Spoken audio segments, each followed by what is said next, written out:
day. I ain't holding no chain. Gordon front back Cuthbert, and we get Benny.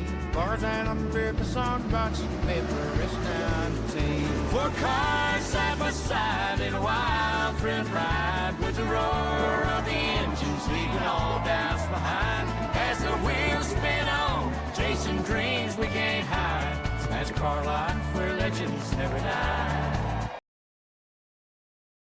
Welcome back, everybody, to episode 30 of the Four Wide Podcast, brought to you by Wilkerson's Catering, which we'll get into the fantastic little ad read that we got set up later because there's some elements missing of the podcast, as you probably can tell through, but we got Austin with us. How you doing, buddy? How's it going? Pretty good, man. Pretty good. I'm here as well. Still kicking. I'm really tired today, though, but we got a lot of interesting news and stuff to go through, and we had an interesting weekend in regards to everything that's going on in the sport. Xfinity race was very exciting, and the Cup race was even more exciting. Me and him were talking earlier, and we're like, this is the rare instance. We are excited to bring you the 30th episode, and we'll start with some little bitty news that's going on here. The major news would be with the lawsuit, but we'll probably finish up with that. Let's talk about what we all kind of expected that was going to come out, is that the Zilisch Nader is going to be at Trackhouse in their third car for the 2026 season. Super unpredictable. I would have never guessed this would ever happen in my life. I thought for sure he was going to go over to IndyCar and drive in the rookie IndyCar series, but Man, I thought he was going to go to Formula One. What you mean? yeah, I mean, I just don't know. Well, I'm sure he'll do okay, maybe. Austin, what's your overall thoughts in realistic fashion? Of course, now they're going to have 2 road course aces during the season when they're going to have 5 road courses on the schedule. So they're kind of a dual threat now. Yeah, I mean, it was a move we all knew was coming. I mean, who else was realistically going to take Suarez's seat at Trackhouse? I think we all kind of knew it was going to be Zilisch. Now, my only concern is I hope they haven't brought him up too early. I think that's my major concern, is just him being so young.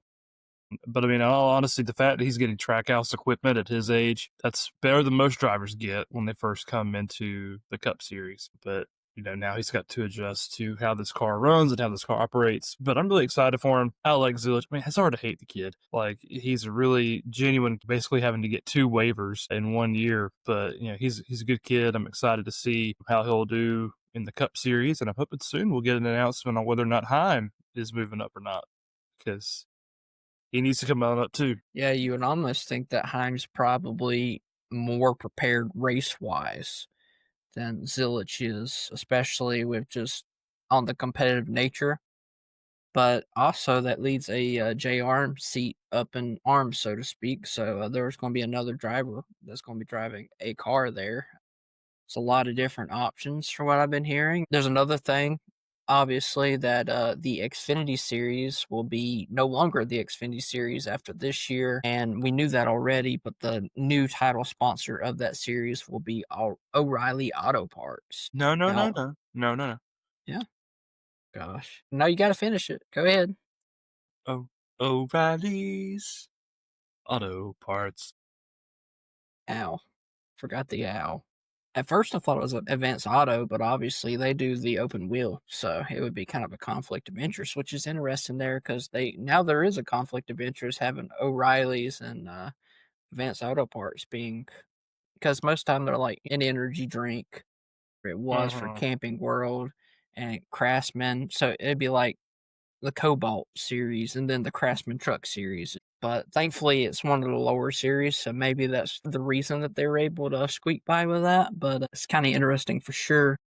Well, I mean, at least we don't have to hear we're faster than Xfinity Internet after every post-race interview. I'm sure they'll find something else to plug every single interview for marketing activation. I've never seen anything that bad, though. I mean, I've never seen anything that bad where they have to plug it, you know. It's just ridiculous.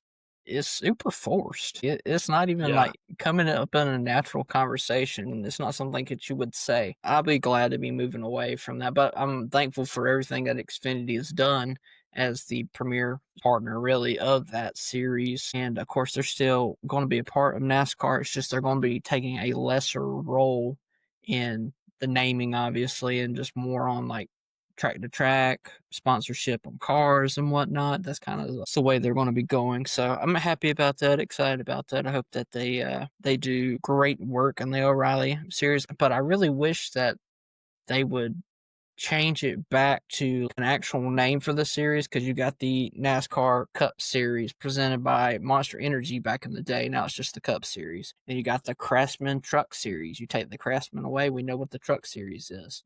Xfinity Series, that's what we call it, and there's no alternative. So now it's just the O'Reilly. So it's almost like they should bring like the Grand National name back or something that holds some kind of prestigious name value, because we could call it the Spotify series or something like that. Insert whatever name brand you want there.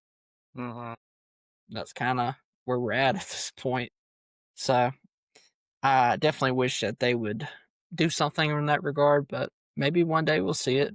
I'm not going to count my chickens, though. We are going to also talk about Ram getting into the truck series, and it was announced that there was a particular team that had some invested interest in this, and a vast amount of interest and investment. Colleague Racing will be fielding 5 Ram trucks in the truck series starting next year. You heard that. Not 1, not 2, not 3, not even 4, but 5. It's honestly hard to remember 5 for one particular organization starting up, because Colleague obviously doesn't have a phenomenal presence in the truck series at the current moment. So it's like, just go in 5 trucks deep. It's going to be interesting to see how they invest their resources. What about you, Austin? You got any thoughts? Yeah, 5 seems a bit much, but it seems like Ram is all in on Colleague Racing, and I think they're fronting a good bit of money for this. So maybe that money, that Ram money, will help Colleague Racing produce some more competitive trucks than what we have been seeing. But yeah, to me, that's wild, having 5 trucks in one series. It almost feels unnatural to call it Ram when we just want to call it Dodge, because Dodge is what we knew back in the day, because you just had them across the organizations. But now it's just going to be Ram for the current moment. And it also brings an interesting conflict of interest, because you, of course, got the RCR partnership with Colleague with Chevrolet.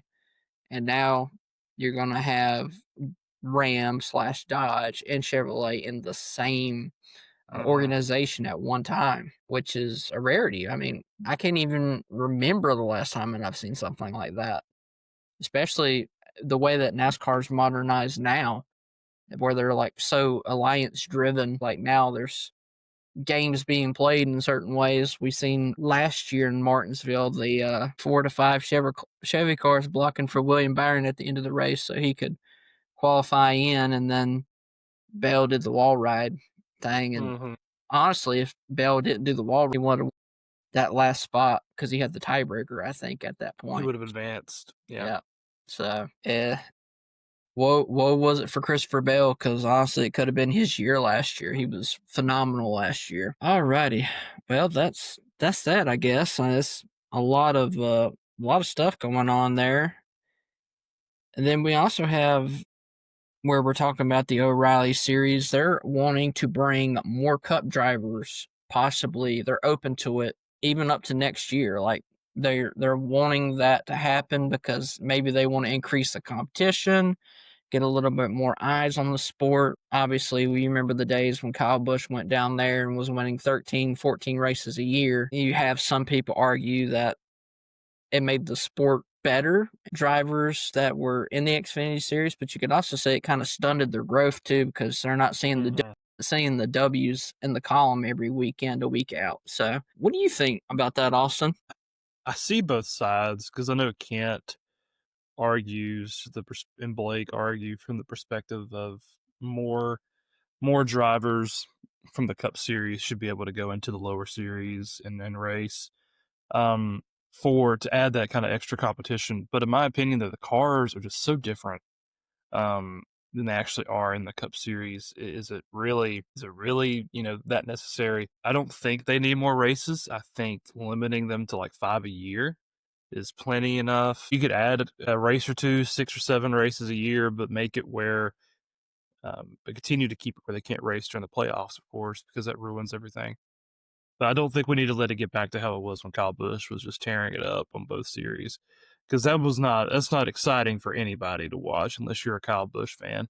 Watching him be 13 seconds ahead of the rest of the field and lead 99% of the laps, that's just not entertaining. But yeah, it definitely does help to get eyes on the sport to an extent, but I think they don't need to add too many more races to it. Wasn't it like 14 wins in 1 year or something for Kyle Busch? I think it was like 14.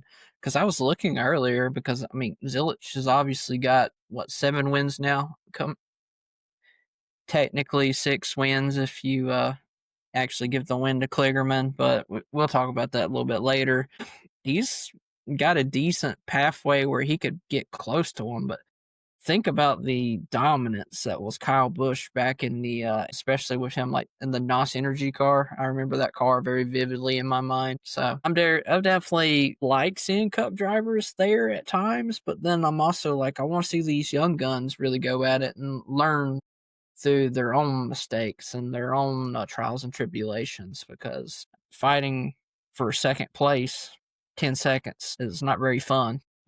For being perfectly honest with you, just imagine yourself, you're at a track meet and you're just getting absolutely just straight away, so to speak. The other person's on the other end and you're fighting with all these other people that are just normal for second place. So it's definitely a complication. There are other news. William Byron made it on the cover of the new NASCAR video game coming out in October. Exciting stuff. I'm sure Kent's absolutely thrilled.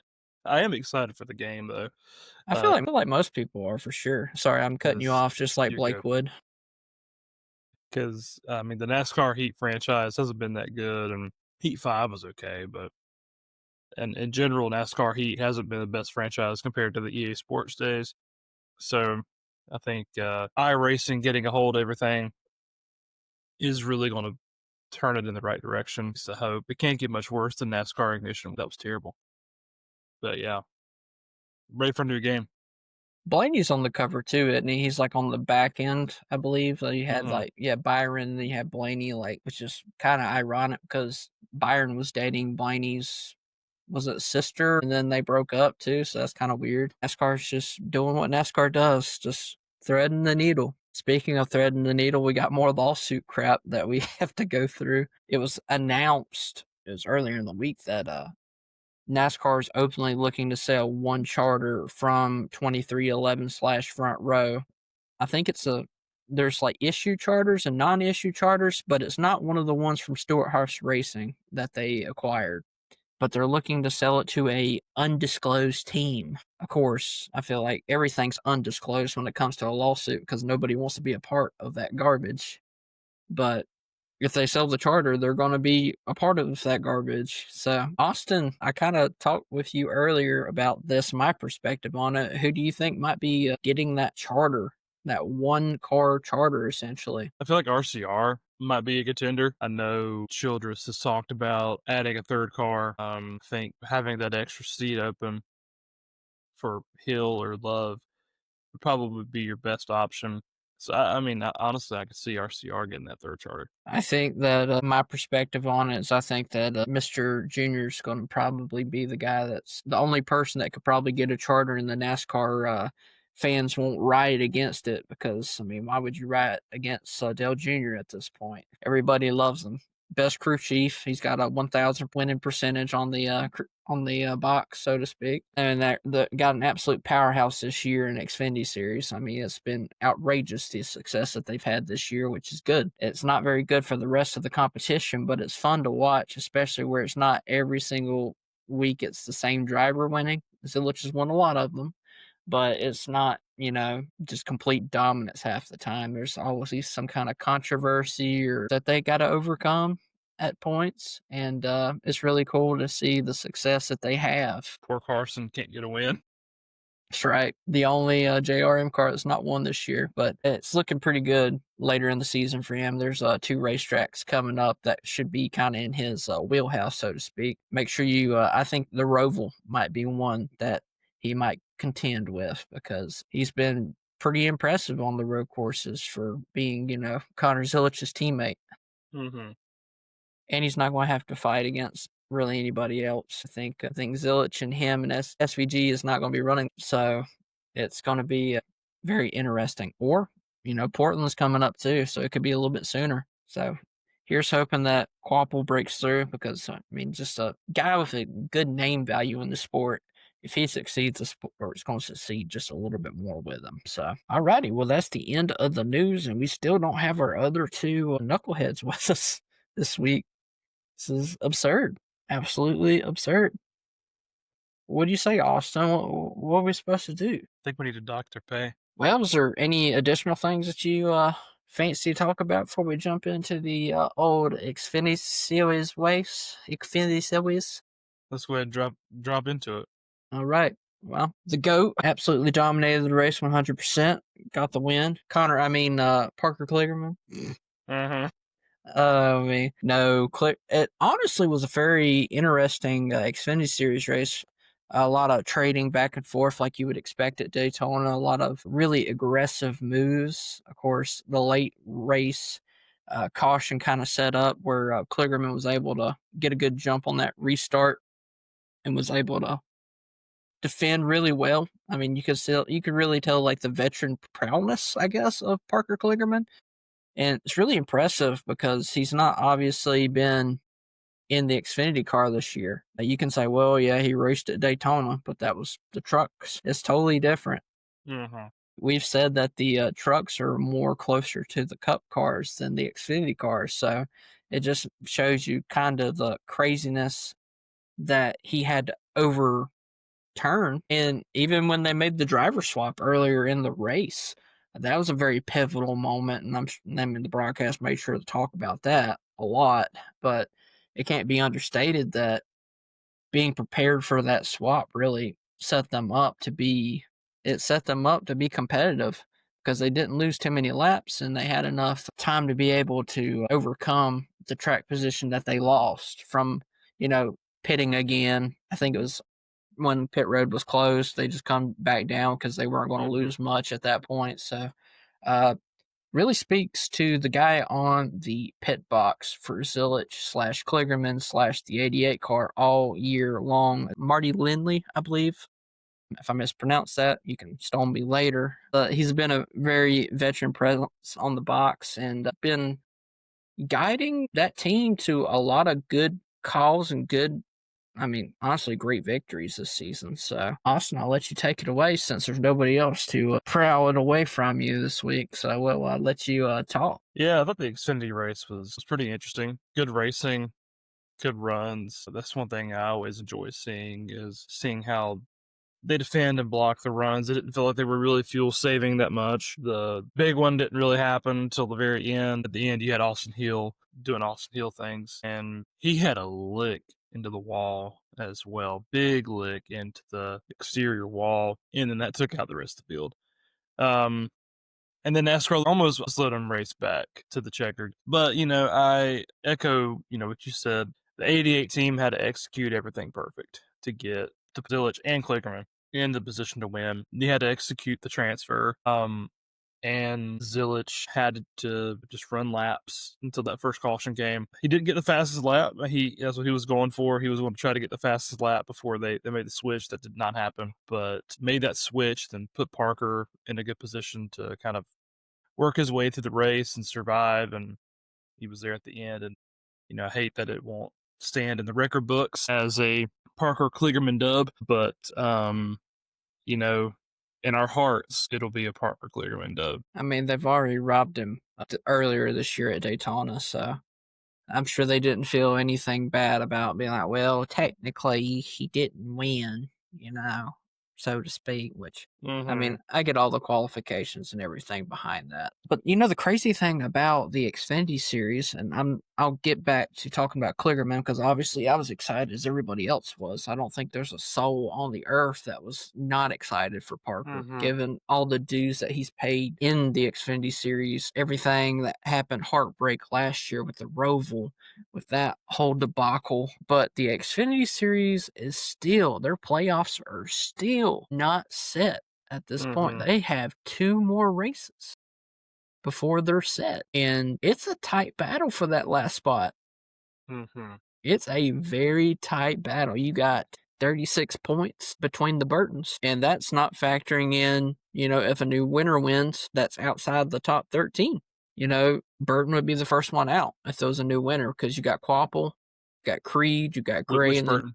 You got Harrison Burton. Jeb's the one that's right on the outside right now. And Jeb, honestly, his best opportunity was last week at Daytona. It's one of his best tracks.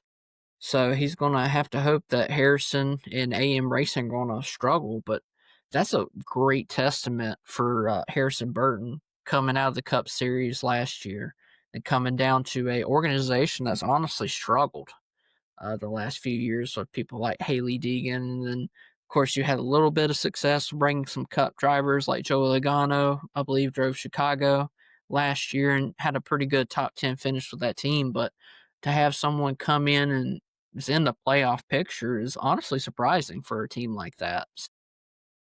Kudos to him. We talked about that earlier in the year, but just to see it, in our eyes with 2 races left, it's great to see. But now you're getting to the nitty gritty, and honestly, if you're Harrison Burton, you're looking to possibly jump Taylor Gray at this point.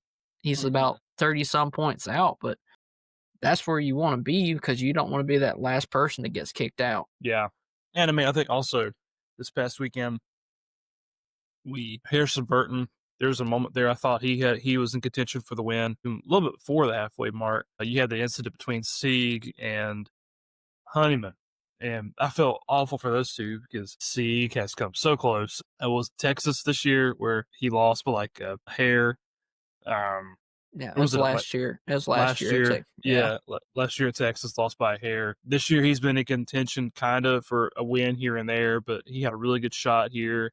And Honeyman too, he had a really good shot as well. And then both of them just kind of got tangled up there towards the end and ruined both of their days. But if you're one of those on the outside looking in teams, especially with 2 races to go, that's your Hail Mary. That's your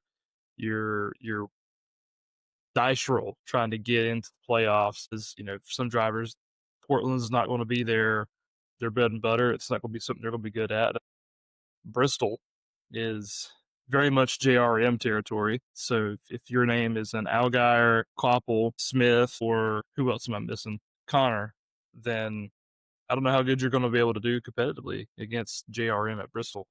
So I feel like for a lot of these guys, like Jeb, like Harrison, if you wanted to lock yourself in, this was the weekend to get it done. Sure. One thing to watch out for, obviously, we said that Xfinity is going to Portland this week. Technically, it's the same week as Darlington. So you have the Truck Series at Darlington, then you have the Xfinity Series at Portland, and then you got the Cup at Darlington as well. Watch out for William Sawalich. I know he's had a terrible year overall, but road course races are definitely in his wheelhouse. And he's outside the playoff picture. He's 19th, but a win and you are in, as the broadcasters make sure to mention about 15,000 times on the broadcast. It doesn't matter if it's the Truck Series or the Cup Series. They really hitting that nail really hard against the wall. I'm pretty sure they're splitting wood at this point. But yeah, I mean, I'm excited for Kligerman. I'm really happy for him. I hate that his flag crumbled when he tried to push it through the grass. I thought that would have been cool. It's kind of humorous, though, because, Parker played it off really well. But on his inside, he's like, come on, I can't get anything to just work completely right. He's like, I finally get a win, and then boom. Yeah, disqualified. Yeah. Or this doesn't count. That's right. The flag was improper use of equipment. Therefore, you were disqualified. Austin Hill, another fantastic display of wrecking the field this week. Not intentional this week by any means, but kind of forced Nicolas Sanchez out of the way, and then they kind of door banged, and then he took out the entire field coming to the line. Eric Almirola had a pretty decent day, as we would all expect from a veteran driver in the Xfinity Series. These plate races are kind of in his wheelhouse. I know that Until he got taken out by Hill. yeah, I was about to say till the end. And we mentioned Harrison Burton, but we didn't mention the crazy instance that happened to Harrison Burton during one of the cautions with the having the debris. So he had pretty much shrapnel in his eyes coming up from underneath because it blew up the protector. So there's just straight up debris coming flicking into his face. It hit his shoulder, and thankfully that red flag actually came out at a good time for him, so he was able to get on to stop and get everything collected and clean his eyes out really well and stuff, because I couldn't imagine trying to drive like that. I know how bad it is to have like dirt in your eyes when you're trying to drive. I couldn't imagine sheet metal. So also, as typical of plate races, you had a couple of drivers sneak into that top 10 that you don't hear every week. Dean Thompson's one that you've been hearing a little bit more and more. He got him a top 10. Garrett Smithley was able to drive the car up into 8th. Too bad he didn't have the lizard on his car. That'd been pretty cool. Just keep bringing the lizard back. And then Brandon Poole, as always, seems to find a way to just stick around and be able to finish in those top 10. So Natalie Decker honestly had a really good race. She finished 22nd, and she was in, I think, top 15 contention for that last restart because she had to come back down and pit for whatever reason. You remember the 5 car, Austin, earlier in the race where he was just scooting, like he was going along. There was a wreck right in front of him, and then he had to go into the grass. Yeah. It was like Mario Kart-esque. Yeah, that's the Xfinity Series recap. Looking at the playoff picture, we got, Zilisch is obviously on the top now, having all those wins gathered up. Has points for days too. He's looking kind of chunky at the top. It's going to be hard to knock him off unless he has some really bad weeks. Justin Allgaier is sitting at that number 2 spot. Then you have Austin Hill with 3 wins, but obviously a lot of those points that he has gathered with those wins have gone south, so to speak. Sam Mayer, Jesse Love, Brandon Jones, Sammy Smith, and Nicholas Sanchez, all with 1 win apiece below that. So we obviously talked about the people at the cut line. So we are looking forward to Portland. Portland's probably one of the most interesting road courses. It's one of my favorite. I just like the way that the track's laid out, and it just, especially for the Xfinity Series, it always seems like it comes with good racing. I remember Allmendinger winning it, and his car was just like completely covered with dirt one year. Mm-hmm. So looking forward to that and hoping that we get a really good race out of that. But we're going to head on to the Cup Series, and we're going to talk about, well, what people deem as the best next-gen plate track race that they've seen straight away, like through the whole next-gen era. There's a lot of different opinions. You can look at it from here. But Austin, obviously that one of your Penske brotherhood was able to catch the victory, and Alex Bowman owes him about 7 million beers, according to his post-race statement, being able to get into the playoffs. But we had so much drama and strategies, mind games, pushes gone wrong. We had so much happen to just have someone that's already in the playoffs get another win. And it did not look like it when you looked at that top 10 going into that last little bit. It looked like Alex Bowman was definitely sunk. That ship was sailed, and people are going to start coming with pitchforks saying that he needs to be replaced by any Chevrolet pipeline driver after not making the playoffs. So, where do you want to start with this, man? There's all kinds of stuff that you can talk about. Well, let's start with the beginning with Reddick. Right off the beginning of the race, towards the beginning, worst case scenario for Reddick. Reddick gets spun, has some contact, and I know Blake was holding on to his huevo because, man, that was a scary moment for him, that being his championship pick. But, yeah, that was crazy. And right off the bat, anybody who's kind of on the cut line is thinking, oh, boy, we got a shot. Reddick's got a little bit of damage. But Reddick did rebound. And then shortly after that, the big one happened and collected. I don't even remember how the big one started. Do you remember how the big one started? The first one? So Larson was bump drafting Bubba. That's right. and he was pushing him pretty hard. Larson's not a smooth pusher by any means. He's especially the way that Chevys bump draft, they're a lot different than the Toyota and Fords, which he said in his post-race interview. It seems like the Chevys, they're more like bump, bump, bump, where Fords and Toyotas can kind of latch onto each other. But he was pushing Bubba, and then he got really close to Logano with that push. It got them out of sorts, and then he caught himself against Logano's side, and then absolute mayhem pursued after that. Like, the whole field was like, well, this is the end. They were all coming to it. You had some really cool saves. You had Hosawar going through the grass. That was really cool to see. I hate that his engine expired. That's happened a lot for Spire this year. Later in the race, had Justin Haley just barely missed the brick itself, and that played a lot doing the finish, because imagine if Justin Haley wasn't there in the finish, what could have happened? Then another car moved up. Maybe a Preece was actually able to line up for Buscher, but it caught Bowman. And when it caught Bowman, there's no way that you can fix a car that's that badly screwed up. I mean, the thing was smoking. I'm like, well, this is the end. This is how it ends. Being a Dale Jr. fan, I'm used to it at this point. I'm just basically desensitized to just definitely not making the playoffs for the most part. But Bowman's actually been pretty consistent. I think he's made 7 of the last 8 playoffs since he's been at Hendrick Motorsports. So it was a tough deal to watch. But yeah, that's how it happened, Austin. Yeah. And there's been some debate about whether it was Bubba's fault, whether it was Larson's fault. I mean, I think it could honestly be both their faults. But Bubba seemed like he was trying to get to a lane that wasn't there. There were a lane that was already occupied. And, Logano, poor Joey, is just sandwiched in the middle there.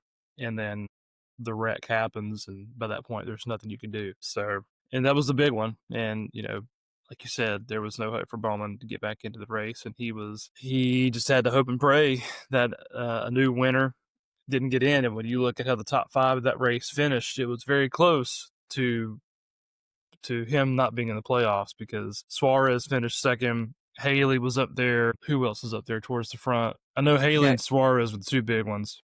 You had Eric Jones, Cole Custer. Oh, Custer, yeah. Ty Gibbs ended up finishing in the top 10 as well. There's a lot of shuffling after that. Preece was probably the biggest one, though. It definitely looked like he had the speed, and he also had Buscher with him at that point, and they were they got disconnected, and that really upset them, because if Larson and Elliott don't split Preece there, and he has Buscher behind him, he's probably winning that race, especially the way that RFK cars are set up for plate races.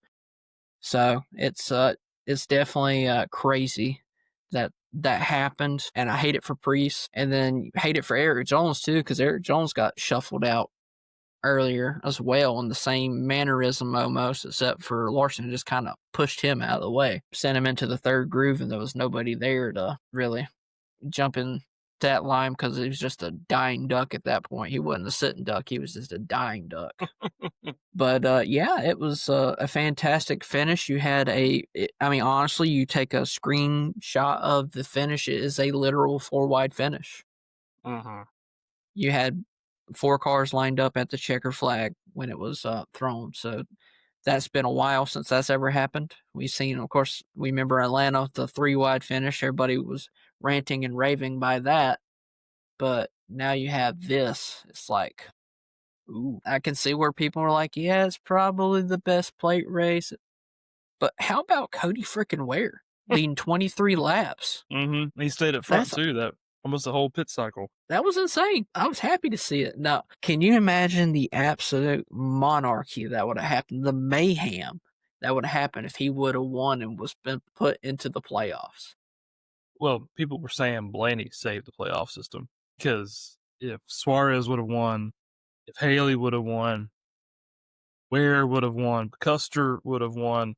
Custer, who's closer to Jimmy Johnson than he is anybody relevant in the playoffs, the fans would have had called for NASCAR's head. I seen a post earlier. It was right after the race. And it's like, well, Jimmy Johnson has been officially eliminated from the NASCAR playoffs. It killed me. So yeah, it's definitely crazy. What's going on there, Tomato? How you doing, buddy? What's up, man? Better late than never, right? That's right. That's what they always say.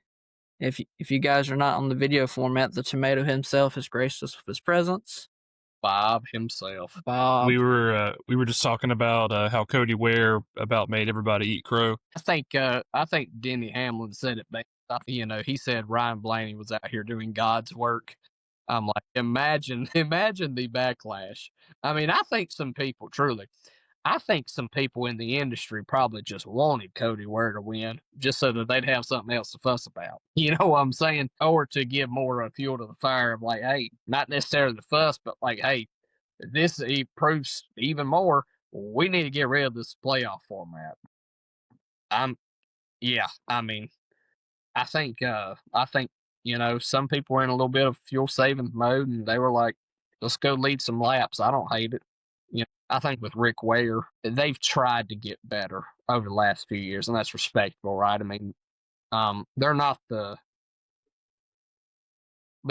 typical, for sure, Rick Ware caution that you were going to have back in like 2019 or 2020. Now, Cody Ware might still finish in some unrespectable places, especially when you see that Justin Haley was in the car last year, right?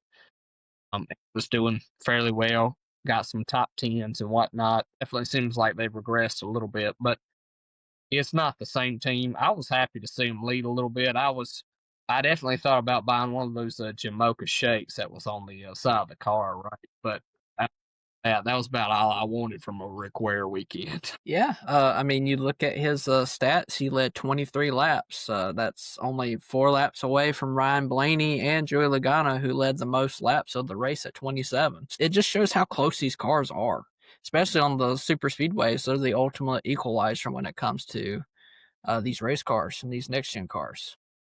I saw something. It's like 32 drivers this year have a top 5.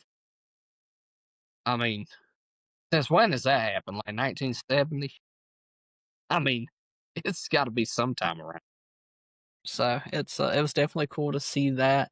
But like we've said, that obviously Ryan Blaney was the guy that saved the day for the NASCAR playoff system. All the haters and speculators of the system would have absolutely died if, pretty much, like Austin said, if anybody in the top 10 that was not already in the playoffs would have won, it would have been absolute monarchy, because you had Suarez, who's literally doesn't have a cup right at this point. Haley's not had a fantastic season. You have Cole Custer, which Austin mentioned that he is just ahead of Jimmy Johnson in the points for this year. So imagine if he would have won. That's worse than Cody Ware, in my opinion. But it would have been great for Haas Factory, though. They need something at this point. But the reason that really Blaney could make this move is they were all just jumbled up. They were all playing these essential games. You had the Hendrick drivers not trying to push the other drivers as hard because they didn't want their boy to be eliminated. And you had these other drivers pushing really hard. And then you got Cole Custer, and Ryan Blaney said, all right, running the outside, and we're going to try to win this thing. And sure enough, I mean, Custer, honestly, I thought he had it for 3/4 till I seen that run that Blaney got on the top. And I was like, ooh, that's going to be tough to beat. Well, and especially if there was going to be like a last lap caution, Cole Custer was well ahead, especially going into one. I'm like, and I put it in the group chat. I'm like, oh my, Cole Custer, because coming right off the trial had been a big point of contention all night, right? It would have been a boost for some of those teams, but I'm personally glad from like a, I guess call it a purist standpoint or whatever. Bowman deserved to be in over those other guys. I mean, Bowman has a credible shot to win the championship, whereas somebody like, and no disrespect to him, but just equipment, whatever's just been off. Like Cole Custer, not going to go for the championship. Justin Haley, not this year. They just seem to be a little off, right? He's a good driver, just had an off year. Suarez, he could probably make a little bit more of a run, but just hadn't had that consistency. I think he's like 29th in points or something. Bowman has much more of a shot, and honestly, more of a shot to really win on any week in and week out basis. So I think Reddick and Bowman making it were the best. That was the best scenario for NASCAR. Yeah, unless Preece or Buscher would have won. Those would be the only two that I could really see they could make a run. I mean, Preece had no shot after he got shuffled in the middle. He was just gone. They just swallowed him whole like a little bites muffin. Yeah. Well, and I think another that cool too is, you mentioned how a lot of people were playing games. You were really able to get a third line going in a non-fuel savings setting, right? And so it was good to see. I think with this car, it takes a couple more cars in that upper lane to be able to get a credible third line going, right? But it kind of shows you. I mean, you talking about eating crow with Cody Ware. I think and I mean, I've been probably guilty end of this myself with the super speedway package car, right? But for the longest time, we saw fuel savings, and only when fuel savings were going on, you could get that third line. I think of like Talladega back in the spring this year. Everybody's just going full throttle, and nobody can get a third line going. But it's like you see what happens at Daytona. You've got two Hendrick cars behind the outside car. They are pulled to the outside to go for the win. Then some cars go with them because they're obviously the Hendrick cars. And then there's a middle lane that's opened up that people go to because now some people in the back can go fill in that gap. And it's like, I don't know what was necessary. I don't think anything was different with the car, but it almost seems like the car's a minimal problem when the drivers want 2 levels or higher, right? So I think this car went against a lot of the criticisms it's faced on the super speedway package so far. Well, you're sitting with 2 plate races on the top 5 of the Jeff Gluck poll. You got Atlanta, second race in Atlanta, and you got the summer race at Daytona.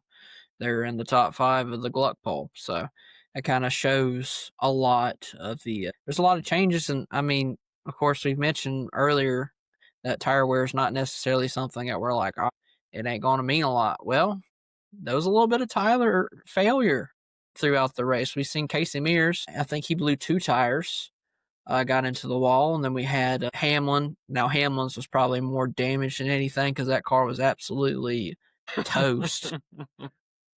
It wasn't a roll. It was toast. It was bad. But there was a little bit of tire failure, which was very surprising. You don't see that most of the time. So just kudos to Goodyear for continuing to bring tires that result in not necessarily better racing, but deduce better racing. What about you, Austin? Is there any other elements that were going on with the Cup race that were like, wow, what's going on here? It didn't feel like the Fuel Saver 400. It didn't feel like these boys were running, super slow, like we've seen at Talladega, like we've seen at the Daytona 500, just trying to make it to the end, trying to, save fuel.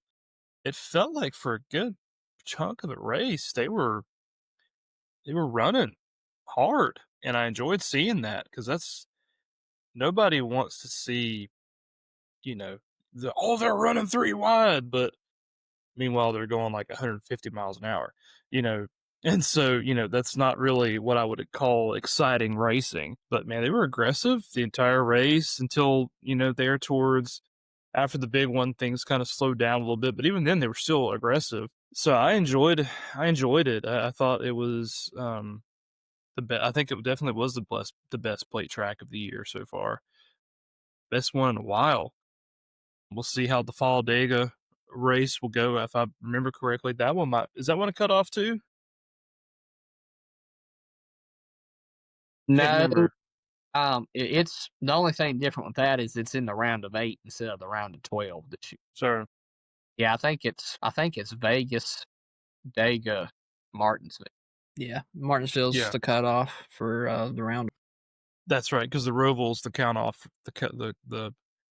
for the round of 12, right? Yeah. So hopefully that'll be good too. But it just felt like they were trying harder, and it didn't feel like everybody was running to save fuel to get to the end of the race, which I appreciated. So it was actually entertaining. It's going to be hard for Talladega to really replicate that, so to speak, because you don't have a lot of these drivers that are out of the playoffs where they can win and be in. They're done. So you're not going to see as much diverse strategy as you did with this race. There was a lot of factors that went into this race that really change the perspective. These drivers that, they have to win in to get in, they're not going to play the field strategy game the whole entire race. They're going to try to push it and get up front. That's why he's saying a whole bunch of names that you usually don't. And then, like we said earlier, it opened that third line up towards the end of the race, and boom, we have a fantastic finish for the ending. It's definitely, I have a hard time saying, it's the best, it's not the best, because our minds are so concurrent with the NASCAR schedule. We have a hard time going back and thinking. We think of Atlanta last year. Remember how phenomenal we thought that was? Mm-hmm. And of course, Suarez won it, so now it kind of taints it a little bit now looking back, because Suarez really didn't do much with that win. But Ryan Blaney could actually do something with this win that might propel him to be stronger in the playoffs. It obviously bolstered him up higher in the standings as they were fighting for, second through fifth was in a really tight fight for points. Yeah, I'm sure Hamlin's still kicking himself about that, getting caught up in that wreck, because he lost a lot of positions that way. But it really sets up the playoffs to be interesting as always. But we got a diverse set of drivers. But when you look at the playoffs, man, especially when you look at that last two rounds, I think just Penske's just so strong at all those racetracks. It's really hard to say that it's going to be hard for any of those to be straight up eliminated. And then coming into this round when we got Gateway, which has been another fantastic racetrack for them here as late. Yeah, Blaney would have won that race last year if he didn't ran out of gas. And Cindric won the race too, so it's Yeah. like they still won it. And even Joey, I think, was competitive for a partial chunk of the race as well. Yeah, it's getting to be an interesting time. Righty. Well, let's move on to looking at the points here. Man, it's going to be a very interesting series here with the points. So, obviously, we know who's at the top of the points. We've been talking about it all year, right? We're talking about the dominance of winning so many races. Mr. William Byron, top of the points. Facetious with that. Obviously, Byron's not won a ton of races. So, we got Larson and Byron both are 26 points up with the playoff points that they have gathered up. You got Hamlin, P3, Blaney, P4, 20. Bale and SVG are really close together. They're plus 17 and plus 16. Chase Elliott's plus 7. This is when we start to get really close here. Briscoe only plus 4. Bubba only plus 2. Cindric only plus 2. Ross and Joey only have plus 1.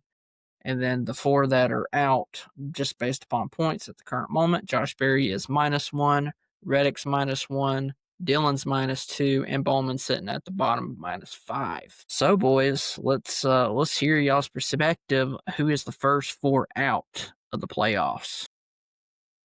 I'll go first. Okay.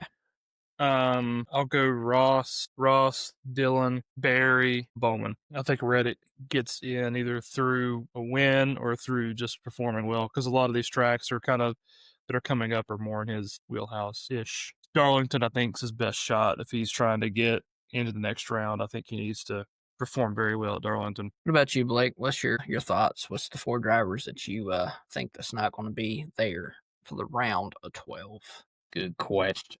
I think Cindric, Barry, probably Austin Dillon. I'm going to say I think you could probably make an argument that Bubba Wallace could be out. I'm going to go Cindric, I think's probably out. Austin Dillon's definitely out. I think Josh Berry is probably out.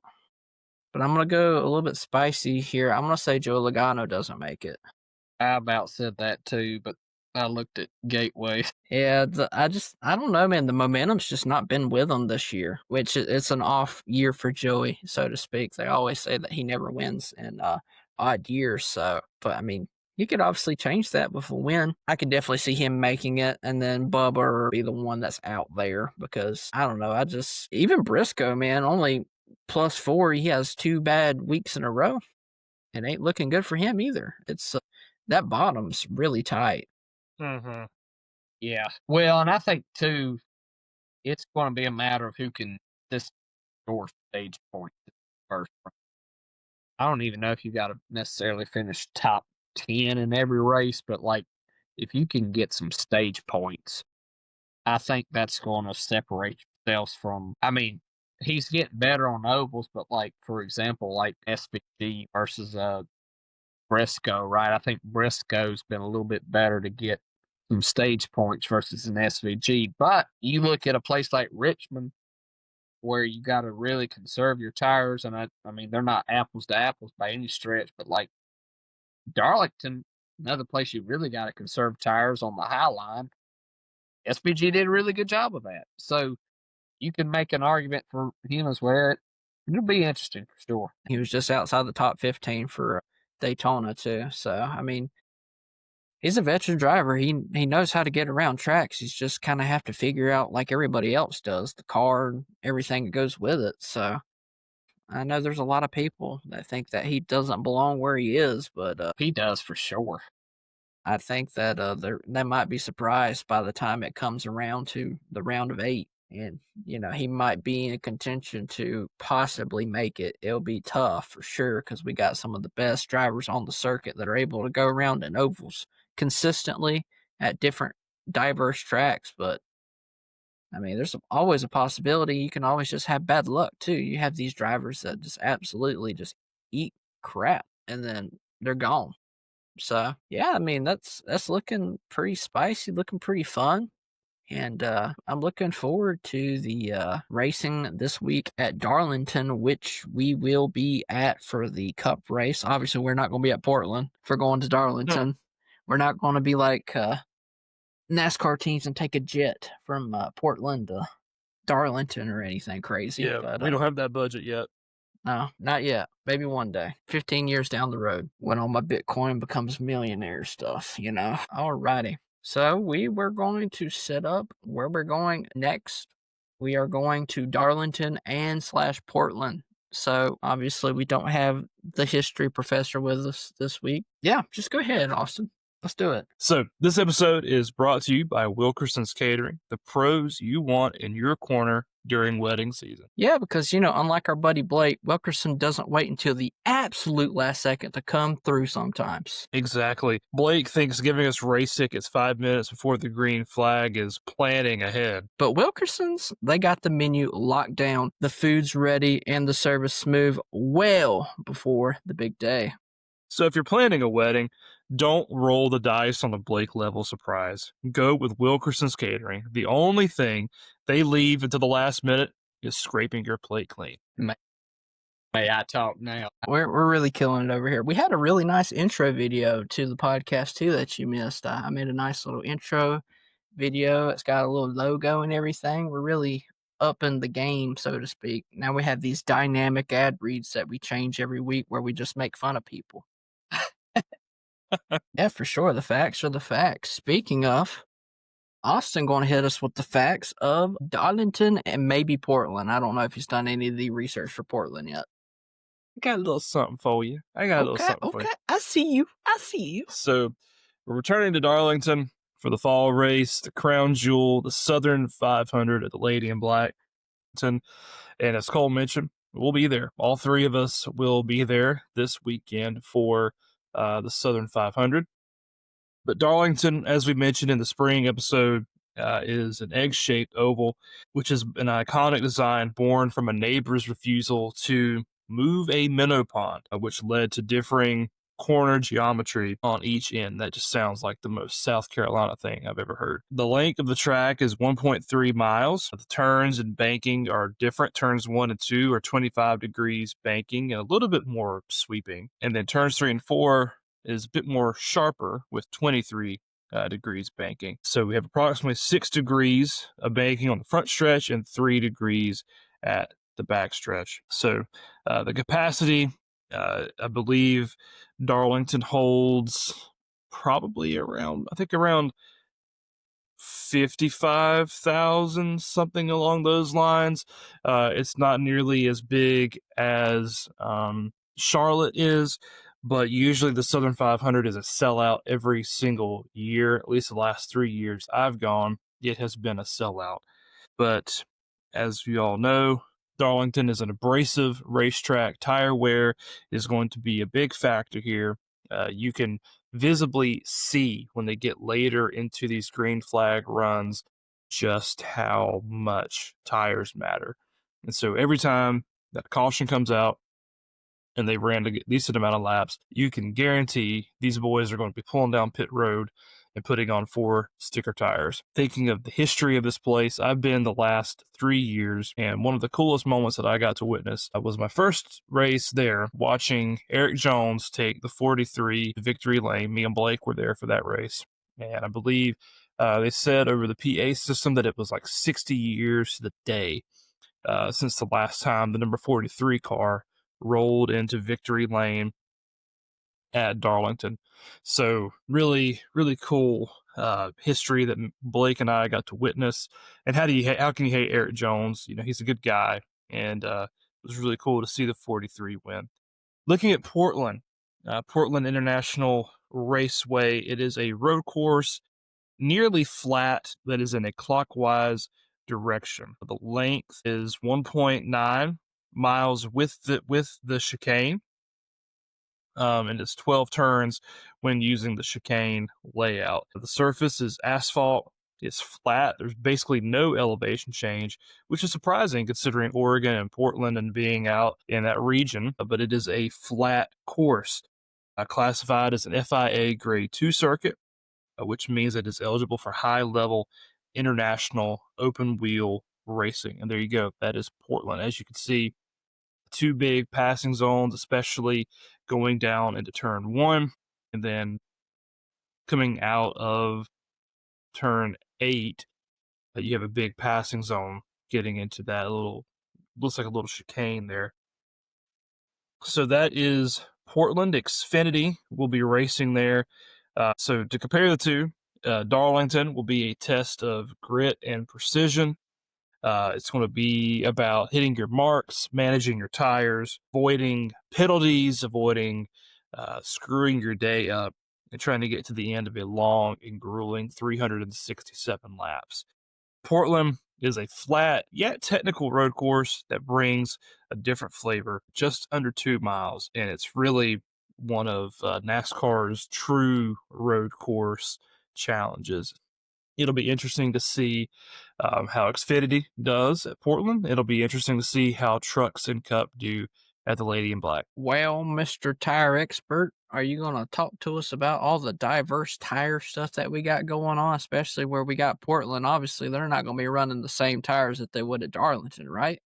You don't think so? No, they're not. No, they will not be. So I'll just start with on the bottom, work the way up. So with the trucks, you've got 4 sets that they can use, which is going to be interesting. I haven't been able to find how many laps is a truck race? Because for the race, they only have 4 sets that they can use. 1 set for qualifying and 1 set for practice. So 147, I think, is what I got coming up here.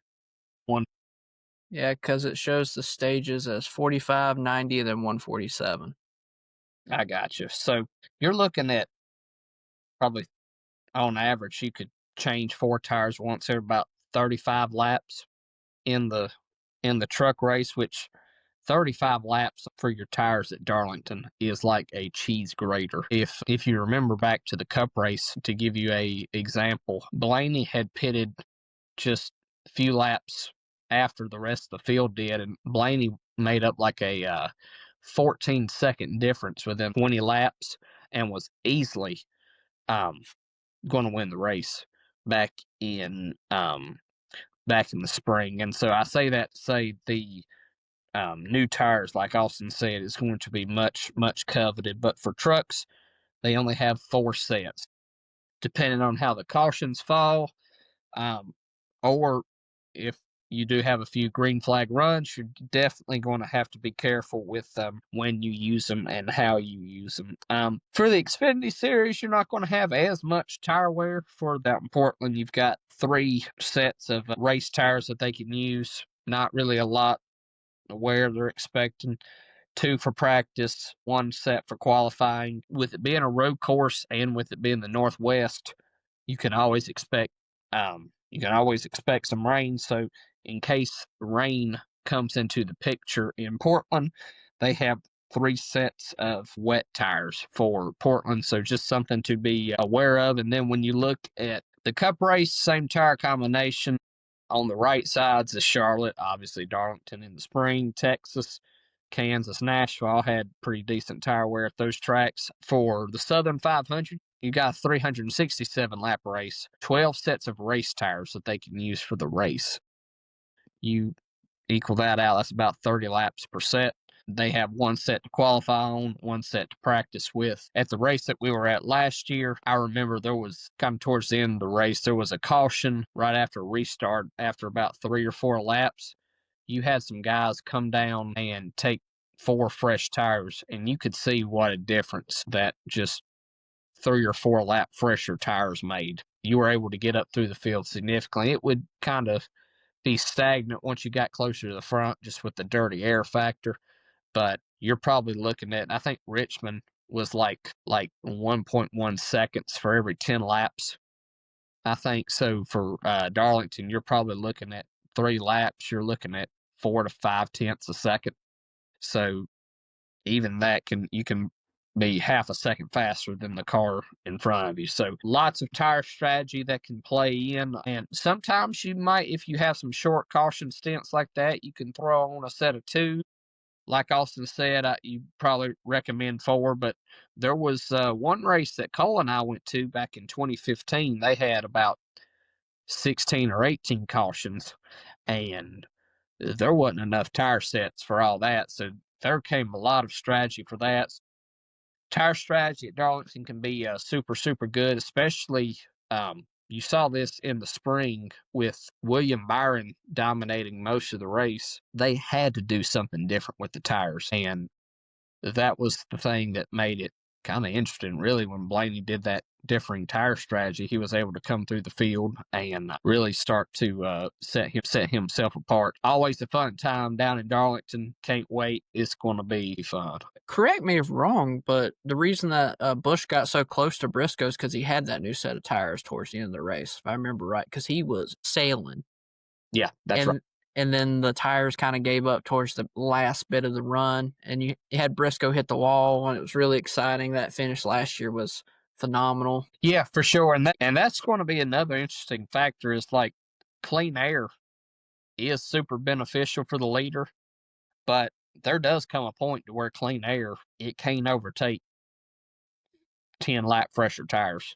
so be on the lookout for that. I think if you have some cautions followed at some right times, you were in for a fantastic strategic race on Sunday night. I agree. I forgot to mention, you also have Derek Kraus is going to be making a start for, I believe, the 44 car. And Josh Bilicki's actually running the 66, which was previously announced that it was going to be Timmy Hill running that. So I hate to see that Timmy Hill was not able to make the run in that 66 car, but Josh Bilicki's always a fun driver to keep up with. But the fan experience of Darlington, it's all right. It's okay. No, we've mentioned it multiple times on the podcast. It's probably in definitely the top 3 just racing atmospheres of being at the racetrack. It's like hair on the arm standing up kind of deal thing. I got it at Talladega when they were coming around the first time. I got it at Darlington pretty much every time I go, especially when it gets a little chilly in the air after the sunset. It definitely does that. And then Martinsville really made my hair stand up back in 2022 when it was like negative 24 degrees out when William Byron won that race. But that's my wife. We love Darlington, and that's what we always tell about Kent. Kent's not able to go to Darlington, sadly, so it'll only be 3 of us. It won't be all 4, but he told me, he's like, man, I really want to go because you guys just hype it up so much. But there's a reason that we do, because their atmosphere of Darlington is just absolutely phenomenal, especially being an older venue. It feels like you're walking into just a vintage track, and then you're seeing like this amazing racing product at the same time. It's absurd. My first time seeing the Earnhardt Towers was that's like a religious experience for a race fan. The first time you go in and see it, it's just an awesome experience. And if you ever want to get some autographs, or at least try to get some autographs, go to the front stretch, look for the big elevator right around where the start finish line would be. That's where the broadcasters come down, and maybe able to get you a Lee Diffie or a Jeff Burton or a Steve Letarte autograph, because it's just that old-fashioned track. There's one way in and there's one way out of the track if you're a broadcaster. Or like a Rusty Wallace with MRN. Yeah, for sure. But it's a fantastic experience. I really can't speak much to Portland. Never been there. It's obviously in kind of weird place. It's not somewhere you'd be like, yeah, that would be a NASCAR stronghold, you know. But I mean, real course races are just so fun to watch on TV. It's hard to really follow them really well when you're at the track.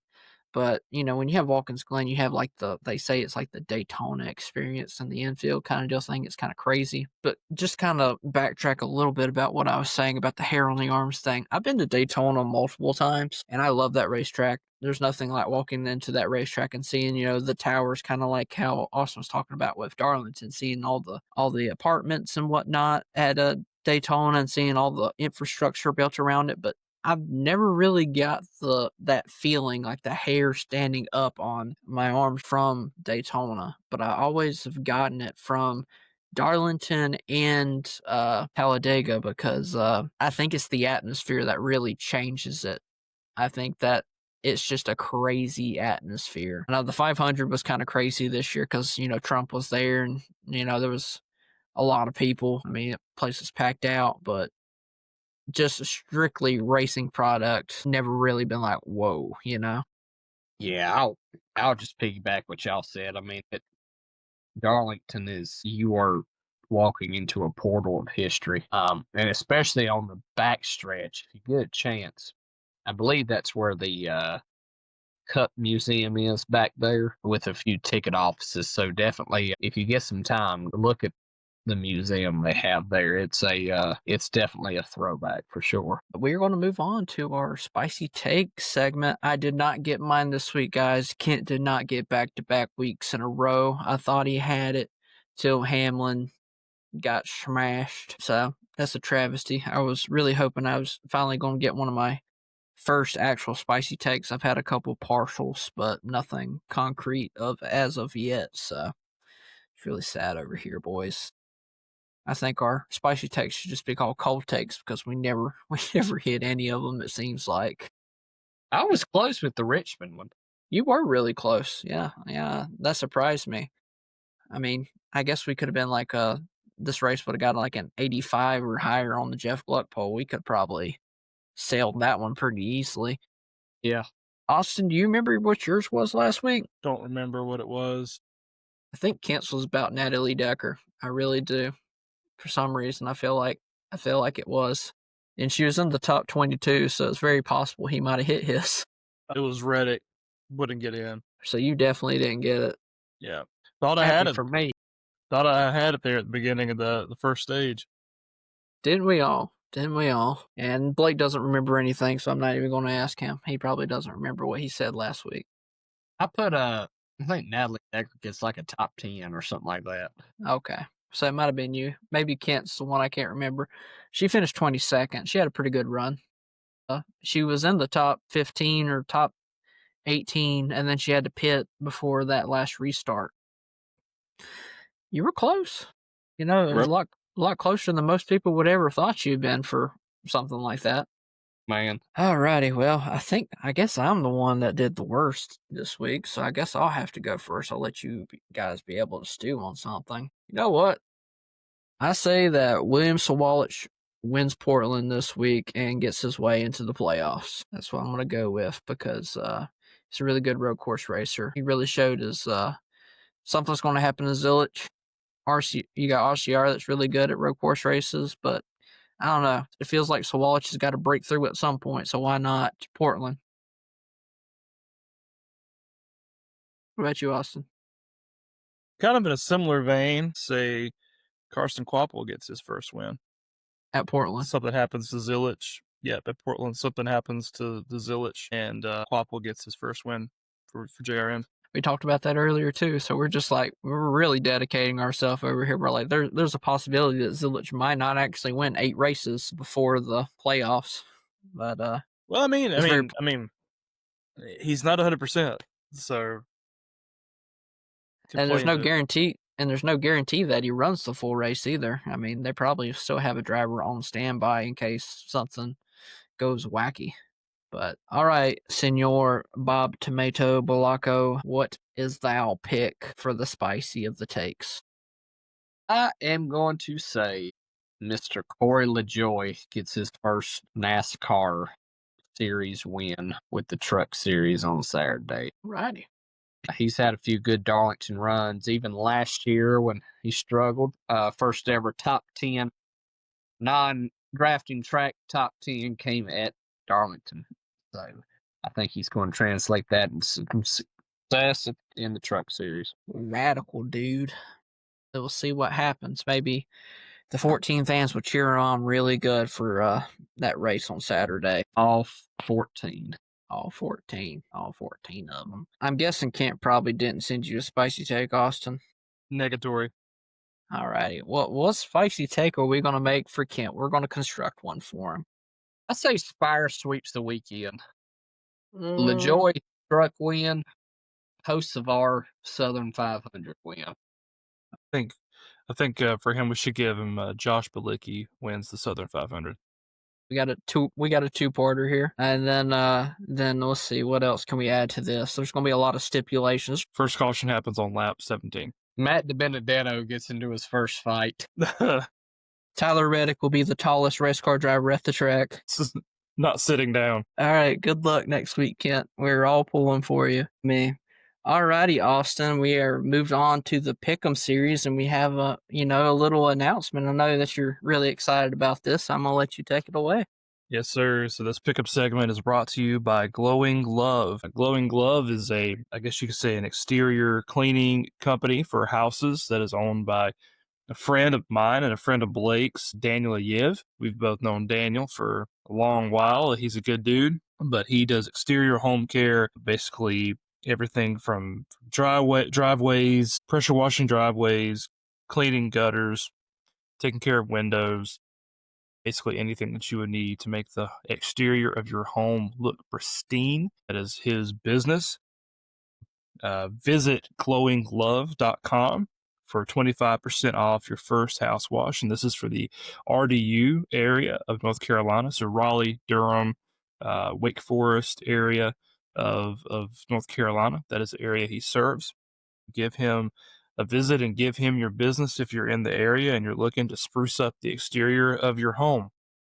But with that, we will get into our Pick'em series this weekend. We got a pick for all three series this weekend. I forgot Portland. Hang on. I gotta go look. Well, you got time because well, never mind. You pick first. So we'll do truck. We'll do truck first to give you some time. So the truck series this weekend, we took the week off for Daytona, but the results from the last race, Blake finished last with Enfinger at Richmond. Cole came in third with Chandler Smith. I came in second with Majeski, and Kent came in first place with Heim. So Blake, my friend, you're picking first. You can't have Heim, Zilisch, or Enfinger. Who you going with? Hammer? Yeah. Cole, my friend, you cannot pick Majeski, Heim, or Chandler Smith. I am going to go with the Stuart Friesen machine of Honeycutt this weekend. Well, I'm going to pick the driver that no one else could pick this weekend. Give me Corey Heim. Terrible pick. Worst pick on the board. We've got Emmerich, Cut, and Heim, all H's. And then Kent, watch Kent screw it up. Kent, never mind, he's taking Riggs. Interesting. I would hate to lose Riggs for Bristol, but what do I know? That's right. There's a reason I'm the last in points. Points. Hey, we're all close together. So the regular season standings for the truck series, Kent's in first with 48. Blake is second with 47. I'm third with 45. And then Cole is last with 40. So hopefully he can bring it in a little bit here coming up towards after Darlington. All right, Xfinity. Looking at Portland, based off of this past weekend, Cole finished last with Taylor Gray getting caught up in an earlier wreck. I came in third with Austin Hill, causing the wreck that took out 80% of the field on the last lap. Blake came in second with Almirola, finishing just ahead of Austin Hill. And then Kent finished first with Little Gator, Allgaier. So, Cole, who are you taking for Portland? Who can I not pick there, bud? You might need to know that. Mayer, McDowell, or Gray? Give me Zilly. All right. And I guess that constitutes if they make a driver swap, I would take whoever takes the driver swap, just for reference. Yep. I'm next. I cannot take Allgaier, SVG, or Hill, so I'm going to go Sam Mayer. I couldn't pick him. That's the guy I was actually kind of considering since he's really good there. Yep. Let's see. Oop, don't do that. Blake, my friend, you cannot pick Chastain, Zilisch, or Almirola. Who are you taking? I'll take Mayer. You can't take Mayer. I just took him. Austin just took him? Wait, who did you took Mayer? Yes, sir. Yeah. He literally just picked him. I picked Zilly. He picked Mayer. Oh, I was looking. I guess I wasn't paying attention. What a shocker. Give me... You won't pick Josh Williams. No, you're right. I'm happy he's back, but you're right, I won't. Give me Jesse Love. Okay. All right. And Kent, he is taking Sammy Smith. He did pretty good the last road course race. Yeah, he did. But, I mean, you have some really good road course people still on the board. You got... he couldn't pick Austin Hill, right? I'm pretty sure he's off the board. He couldn't pick Allgaier either.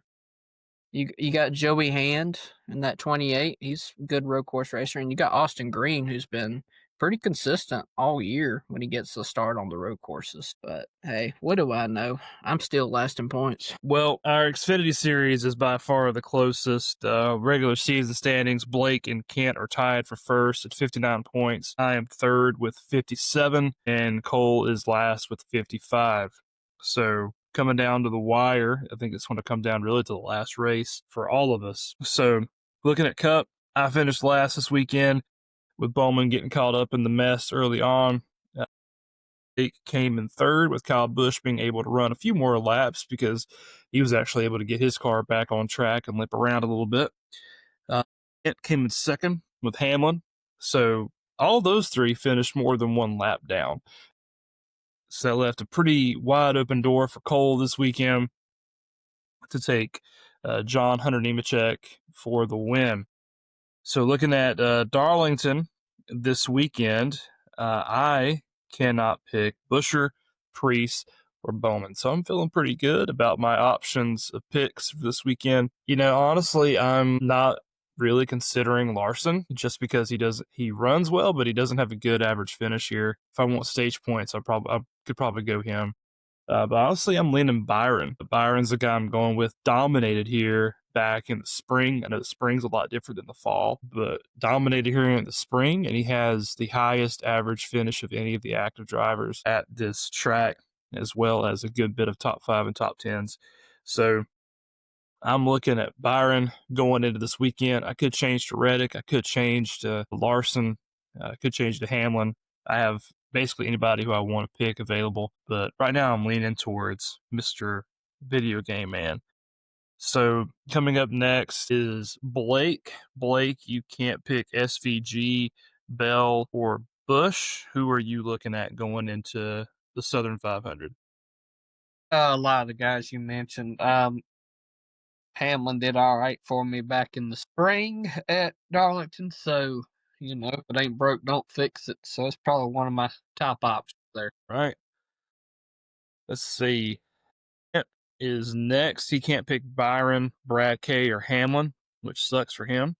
There's still plenty of good options left on the board. He is what? That's tough. You're like, that sucks for him. His first choice is Larson. Shocker. So Larson is his first overall pick that he would go with for Darlington, which is understandable. He dominated most of Darlington last year during the Southern 500. Wasn't really relevant during the Goodyear 400 all that much. But last year at the Southern 500, he's won there in the past, won there 2 years ago, and was looking like he was going to be the winner there till later in the race last year. Not a terrible pick. Cole, you cannot pick Briscoe, Hamlin, or John Hunter. Who are you going with in your head right now for Darlington? You know, I have been absolutely just smacked in the face every time I pick this guy this year. I've picked him multiple times this year. But I'm probably looking at Tyler Reddick this week because I mean, how many weeks can you suck and then not be good? Odds would say, About 26. yeah, say a blind squirrel finds a nut every once in a while, and he somehow gets a good top finish that maybe gets me second place for this week. And I actually do know something. I'm in last place the other two, but this one, not in last. As of right now. So looking at the points, I'm in the lead with 80 points. Cole is in second with 71. And then Blake and Ken are duking it out for last place. Both have 66 points. So at the end of this weekend, either Blake or Kent will be in last place. So we will see how that shakes out. You know, I'm not, like I said last week, I'm not looking at my diecast yet because we still got 10 races to go. There's still championship predictions that could fall into place. We got a lot left to go and figure out. But I think as far as championship predictions go, Blake is not in the best seat regarding that. The rest of us have our drivers have at least 20 points, I think, for playoff points. Bell, Blaney, and Larson. I think Bell's got 16. 16. And then you have Reddick, who is in the red. I'll pick an SVG at the start of this year. So, as far as that goes, he's not Blake is not in the best spot regarding those 10 points. But, you know, I just wanted to say, I think, you know, the last 2 weeks have been really hard for picking. Richmond was really hard because you looked at the difference between practice speed versus qualifying, and it was like night and day. Guys who practiced really well qualified like 30th, and so that made picking really difficult. And then, you know, this past week was a crapshoot. I mean, for crying out loud, 3 of our drivers finished more than a lap down. So, you know, past 2 weeks have been tough picking, but Darlington's no easier. That's the thing. Guys who perform well here in the spring usually don't do that well here during the fall. Guys usually don't repeat win here. You don't see back-to-back winners. So that is why. I mean, Byron has the highest average position, and that's like 9.7 is his average finish, and that's the highest. So Darlington's a tricky track to pick for. Usually just roll with your gut on guys who are good with managing tire wear and see how it goes from there. But we're excited to see the trucks and Cup race at Darlington, and then we're excited to see how Xfinity shakes out at Portland this weekend. And then we will get ready next week for St. Louis. St. Louis, baby. St. Louis. Wait, we have just Cup next week, don't we? No, Xfinity's running at St. Louis. So, yeah, cool. We have Xfinity and Cup next week. Cool. I love the name of the Xfinity race, the New Way 200, everything for the contractor, sauce by Blue Hog. What a freaking name. Have you seen the one for the truck race this weekend? Yes, I did. What's the sponsorship for the trucks? Boy, you want to take it there, Senor Austin? Yeah, I'm pulling it up right now. Yeah, this weekend, Truck Series race is, if it'll pull up, I have it, but Sober or Slammer 200. Is that it's not as bad as the Bushy McBush race at one time. Yeah. True. They're getting really creative with these names. There's a Zip Buy Now Pay Later 200 from Hartsville in the fall. Oh my gosh. Crazy things that Roval doesn't have a title sponsor according to Jeski right now, which is what a surprise. What a surprise. Alrighty, folks. Well, we have St. Louis, Xfinity, and Cup. Obviously, we won't be looking forward to the trucks because they won't be running. But all 3 of us wish you a fond farewell. We hope you guys have a wonderful weekend and enjoy some racing. Keep an eye on the socials this weekend. Yeah, we might have a few things posted up. We might have something going up tomorrow. And just make sure not to comment anything mean because Austin will get you. He's been very unhinged here lately on the social media account. I've had to spank him metaphorically through the phone. Hammer. That's right. But we are always active over there on the Tiki Talks, the Talk of the Ticks. Kent's over there doing stuff over there, really not plugged into that too much. He's the only one that has access to that and does not want any of us to touch it. It's his baby, apparently. Great stuff. But yeah, the three of us wish you a wonderful weekend. Kent doesn't. Kent's like, screw you guys. Or Labor I'm Day. just kidding. Yeah, enjoy Labor Day and enjoy non-labor on Labor Day. Adios.